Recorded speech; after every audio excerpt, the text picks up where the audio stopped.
Yes. Hello, dear student. Today we will study class 9 topic cell, the basic unit of life. This chapter is also important for NTSC aspirants. Let's start the chapter cell. Yes, as we all know that cell is the basic unit of life.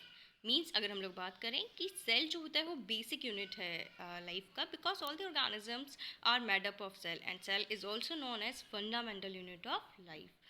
Yes, next अगर हम लोग देखें कि cell को हम लोग किस science के किस ब्रांच में स्टडी करते हैं, तो there are two important branches. First one is cytology, second one is cell biology. Means अगर हम लोग देखें cytology, what is cytology? Cytology is a study of structure and component of cell. यानी कि हम लोग सिर्फ सेल का स्ट्रक्चर और उसके कंपोनेंट की स्टडी कर रहे हैं, तो उस ब्रांच को हम लोग बोलते हैं cytology. And next one is cell biology. Cell biology deals with the study of cells from morphological, biochemical, physiochemical, genetics and its evolutionary point of view. यानी कि अगर हम लोग सेल बायोलॉजी की बात करते हैं तो cell biology is a branch of biology which deals with the all the aspects of cell. Means इसमें अगर हम लोग बात करें उसका स्ट्रक्चर, मॉर्फोलॉजिकल, बायोकेमिकल मीन्स उसमें किस तरीके की रिएक्शंस होती है, केमिकल रिएक्शंस किस तरीके से परफॉर्म होती है, जेनेटिक्स मीन्स उसमें जैसे न्यूक्लियस के अंदर डीएनए प्रेजेंट होता है, डीएनए किस तरीके से इनहेरिट होता है, तो उन सारी चीज़ों के बारे में हम लोग इसके अंदर स्टडी करते हैं. Next one is all the living organism from bacteria and protozoans means single cell to the higher organism like plant and animals are composed of cell. Means अगर हम लोग बात करते हैं लिविंग ऑर्गेनिज्म की, चाहे वो सिंगल सेल लाइक बैक्टीरिया और प्रोटोजोन हो या फिर हायर ऑर्गेनिज्म लाइक प्लांट और एनिमल हो, सारे के सारे किससे मिलकर बने होते हैं? सेल से मिलकर बने होते हैं. यहाँ पे अगर हम लोग सिंगल सेल ऑर्गेनिज्म की बात करते हैं लाइक बैक्टीरिया प्रोटोजोन की, तो ये यूनिसेलुलर ऑर्गेनिजम्स होते हैं क्योंकि ये सिर्फ एक ही सेल से मिलकर बने होते हैं और इनके अंदर जितना भी वाइटल एक्टिविटीज़ होती है like nutrition, excretion, respiration, transportation, सारे काम जो होता है वो एक ही सेल परफॉर्म करते हैं. एंड हायर ऑर्गेनिज्म के अंदर अगर हम लोग देखें तो ये जो ऑर्गेनिजम्स होते हैं वो एक से ज़्यादा सेल से मिलके बने होते हैं. एंड इनके अंदर क्या होता है कि जो बहुत सारी सेल्स प्रेजेंट है, तो वो सेल्स एक तरीके की सेल्स मिलकर क्या करती है? टिश्यू बनाती है. टिश्यूज़ मिलकर ऑर्गन एंड ऑर्गन सिस्टम बना होता है. तो इनके अंदर हर एक काम को करने के लिए एक स्पेसिफिक ऑर्गन होता है. जैसे डाइजेशन के लिए डाइजेस्टिव ऑर्गन होता है, डाइजेस्टिव सिस्टम होता है, एक्सक्रीशन के लिए एक्सक्रीटरी सिस्टम होता है, रेस्पिरेशन के लिए रेस्पिरेटरी सिस्टम होता है. तो अगर हम लोग देखें यहाँ पे तो well division of labour present होता है हायर ऑर्गेनिजम्स के अंदर.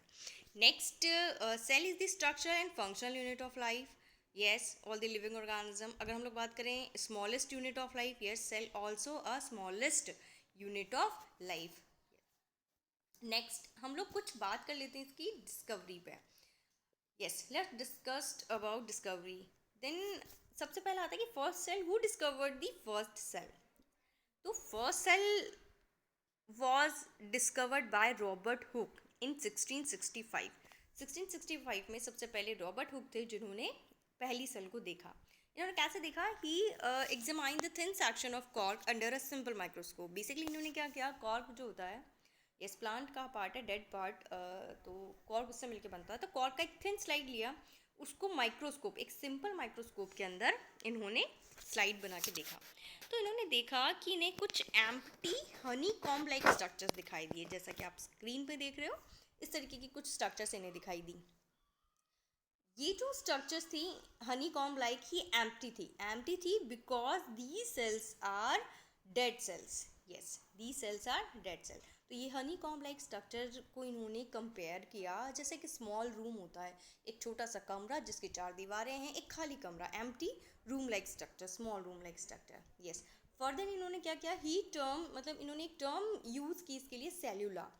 Cellula is a Latin word which means small compartments. Yes, small compartments, because इनको ये जो हनी कॉम्ब लाइक स्ट्रक्चर्स थी वो इसी तरीके की दिखाई दे रही थी. और उसी से ही वर्ड जो है सेल, यस, जो वर्ड सेल ओरिजिनेट हुआ. तो यस, ये आया हमारा सेल्यूले से.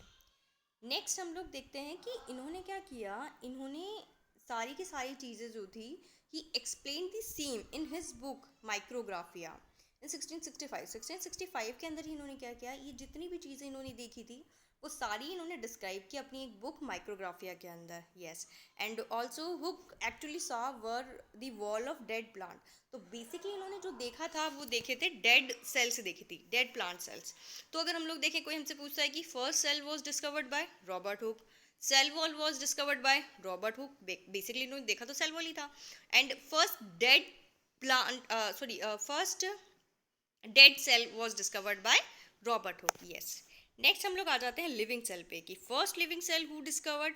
Yes, Anton van Leeuwenhoek, scientist who discovered first living cell, free living cell. तो बेसिकली इन्होंने क्या किया कि डिफरेंट सैम्पल्स मतलब एक्यूमुलेट किए, मतलब टाटर ऑफ टीथ, यस, और पोन्ड वाटर. तो उनमें उन्होंने डिफरेंट काइंड ऑफ सेल्स को डिस्कवर किया. जैसे कि अगर हम लोग बात करें फ्री लिविंग, मतलब इन्होंने क्या किया, मतलब मिक्स कल्चर लिया, तो उससे हम इन्होंने डायरेक्टली बैक्टीरियल सेल, स्पर्मेटोजोआ, इन सबको डिस्कवर किया. तो फ्री लिविंग मतलब मूवमेंट करती हुई सेल थी, तो लिविंग सेल. तो first living cell was discovered by Anton von Leeuwenhoek. And yes, also Anton von Leeuwenhoek, also known as father of microbiology. Yes. आगे हम लोग देखते हैं, यस, रॉबर्ट ब्राउन. तो रॉबर्ट ब्राउन की बहुत इंपॉर्टेंट पार्ट रोल प्ले करते हैं, बिकॉज जैसा कि आपने देखा था, जो हनी कॉम लाइक स्ट्रक्चर थी सेल के बीच में, एक बड़ा सा स्ट्रक्चर हमें दिखाई देता, that is nucleus. Nucleus plays a very important role in cell. Yes. तो Robert Brown discovered the nucleus in 1831. Yes. आगे हम लोग चलते हैं microscope. The most important structure, most important thing, that is microscope. Without this we cannot see any cells. Yes, मतलब कोई भी cell को देखने के लिए, क्योंकि वो इतनी माइन्यूट स्ट्रक्चर्स होती हैं कि उसमें हम लोग नेकेड आइज से नहीं देख सकते हैं, तो उसे देखने के लिए हमें माइक्रोस्कोप की नीड होती है. यस. देन यस, आगे देखते हैं हम लोग. The compound microscope consist of eyepiece. मतलब माइक्रोस्कोप में कौन कौन से पार्ट्स होते हैं? eyepiece, objective lens and condensers to observe a cell. After putting a drop of safranin, मतलब अगर आप प्लांट सेल को ऑब्जर्व कर रहे हो अंडर माइक्रोस्कोप, तो you have to need a safranin. आपको सेफ्रेनिन से उसे डाई करना पड़ेगा. And methylene blue for animal cell. अगर आप किसी भी एनिमल सेल को विजुअलाइज कर रहे हो या स्टडी कर रहे हो, तो आप मिथाइलिन ब्लू का यूज़ करोगे. यहाँ पे हम लोग देखें माइक्रोस्कोप का, तो जो कंपाउंड माइक्रोस्कोप की हम लोग बात करें, जिसमें आईपीस, ऑब्जेक्टिव लेंस और कंडेंसर होता है, ये सिंपली जो हमारे स्कूल में या आपके स्कूल में आपने जो देखा है लाइट माइक्रोस्कोप, कंपाउंड माइक्रोस्कोप, ये वही है जिसके अंदर आईपीस, ऑब्जेक्टिव लेंस, कंडेंसर और ये सब प्रेजेंट होता है. यस. आगे जो नेक्स्ट टॉपिक हम लोग डिस्कस कर रहे हैं, that is cell theory. Cell theory is very very important topic. Yes. There are two scientist, M J. Schleiden and Schwann. M J. Schleiden ने अपनी स्टडी स्टार्ट की थी 1838 के अंदर, एंड श्वान अपनी स्टडी कर रहे थे सेल के ऊपर 1839 के अंदर.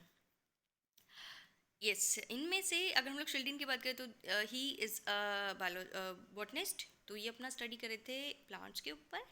एंड श्वान इज़ दी जूलॉजिस्ट. ये अपना स्टडी कर रहे थे जूलॉजी यानी कि एनिमल्स के ऊपर. ठीक है, ये अपना स्टडी कर रहे थे. तो जो बॉटनिस्ट थे, मतलब शिल्डिन, उन्होंने बताया कि all the plants are made up of cell and cell is the basic unit of life. Schwann zoologist थे, इन्होंने एनिमल पे अपना स्टडी किया, सेल पे ही कर रहे थे. इन्होंने बताया कि all the animals are made up of cell and cell is the basic unit of life. जब इन दोनों की थ्योरी आई, तो उनमें most of the point common थे. तो इन दोनों की थ्योरी को मिला के एक कॉमन सेल थ्योरी दी गई, जिसके कॉमन पॉइंट थे all the organism, plant and animals are made up of cell and cell is the basic unit of life. Dear students, these two points are very important, you have to be learned. Next आ जाते हैं बहुत important part cell theory का, that is Rudolf Virchow. Rudolf Virchow ने क्या किया कि ये बाद में इन्होंने अपना स्टडी कंटिन्यू किया, और इन्होंने एक बहुत इंपॉर्टेंट चीज़ दी, that is omnis cellula e cellula. In 1855 में इन्होंने बताया कि ओमनी सेलुला ई सेलुले, जिसका मतलब था that is all the cell arise from pre existing cells, just as an animal cell arise only from animal and a plant only from plant. Means इन्होंने क्या बताया, ओमनी सेलुला ई सेलुले का मतलब क्या है कि कोई भी सेल अपनी पुरानी सेल्स यानी कि प्री एग्जिस्टिंग सेल से ही बनती है। मींस बेसिकली इन्होंने 1855 के अंदर सेल थ्योरी को फर्दर एक्सपेंड किया और उसके अंदर कुछ न्यू जो अपने पॉइंट्स थे वो ऐड किए। तो इन्होंने बेसिकली सेल डिवीज़न के कॉन्सेप्ट को बताया। ओमनी सेलुलर ई सेलुलर का मतलब है कि सेल डिवीज़न, मतलब कोई भी new cells arise from pre existing one, मतलब इन्होंने अपनी सेल थ्योरी के सेल डिवीज़न के बारे में बताया। Next that is viruses are the exception of cell theory. अगर हम लोग सेल थ्योरी की बात करते हैं तो viruses are the exception of cell theory. Yes, next start new next topic that is cell shape. Cell shape की अगर हम लोग बात करते हैं तो cell shape of cell is related to its function. मतलब मोस्ट ऑफ दी जो सेल्स होती है उनका शेप डिपेंड करता है कि उनका फंक्शन क्या है, तो फंक्शन पे भी शेप जो है डिपेंड करती है। नेक्स्ट अगर हम लोग बात करें amoeba and leucocytes, amoeba and leucocytes are irregular shape. मतलब अमीबा और ल्यूकोसाइट मतलब WBC जो होती है वो इरेगुलर शेप की होती है बिकॉज उनका फंक्शन उस तरीके का होता है। यस, नेक्स्ट हम लोग बात करें RBC सेल्स की, तो RBC सेल्स जो होती है डिस्कॉइडल शेप होती है। डिस्कॉइडल इसलिए होती है ताकि वो इजीली ब्लड वेसल्स के अंदर फ्लो कर सकें। Next one is smooth muscle cell. Smooth muscle cell जो होती है वो स्पिंडल शेप होती है। नेक्स्ट नर्व सेल्स जो होंगी वो ब्रांच एंड इलोंगेटेड सेल्स हैं। बैक्टीरियल सेल आप देख रहे हो, columnar cell is long pillar like cells होती है जो हमारी इंटेस्टाइन के अंदर प्रेजेंट होती है। Next one is cell size. Cell size की अगर हम लोग बात करते हैं तो there is a great variation in the size of cell. Most common type अगर हम लोग मेजर करते हैं तो 10 to 100 माइक्रोन के बीच में साइज होता है। नेक्स्ट स्मॉलेस्ट सेल, यस, पूरे एनिमल किंगडम में अगर हम लोग बात करते हैं तो सबसे स्मॉलेस्ट सेल जो है दैट इज माइकोप्लाज्मा।